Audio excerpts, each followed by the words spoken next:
चलिए जानते हैं रामायण के कुछ ऐसे रहस्य जो शायद ही किसी को पता हो। लगता है रामायण की कहानी सबको पता है, पर क्या सच में ऐसा है? तो चलिए पर्दा उठाते हैं कुछ ऐसे ही अनसुने और अनकहे किस्सों से। ये जानकर हैरानी होगी कि पहली रामायण वाल्मीकि ने लिखी ही नहीं थी। ये लिखी थी खुद हनुमान ने, और वो भी पहाड़ी पत्थरों पर। और फिर उन्होंने अपनी रामायण समुद्र में फेंक दी, सिर्फ वाल्मीकि के सम्मान के लिए। रामायण और गायत्री मंत्र का कनेक्शन बहुत गहरा और अनोखा है।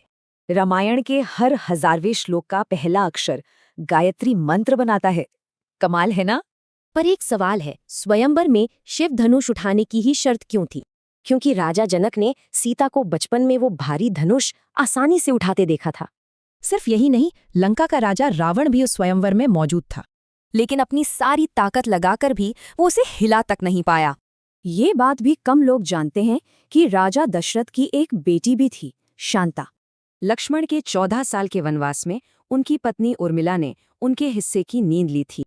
अब बात रावण की, जिसे राम का सबसे बड़ा दुश्मन माना जाता है। लेकिन वो शिव का बहुत बड़ा और ज्ञानी भक्त भी था। और इतना ही नहीं, उसने खुद राम के लिए पुरोहित का काम भी किया।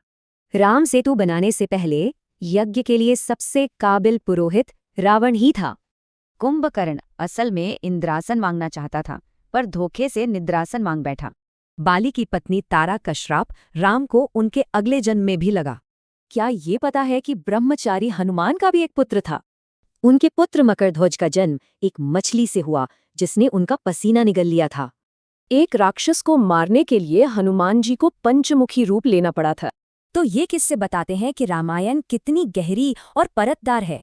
इन रहस्यों के बाद क्या रामायण को देखने का नजरिया थोड़ा बदल जाता है?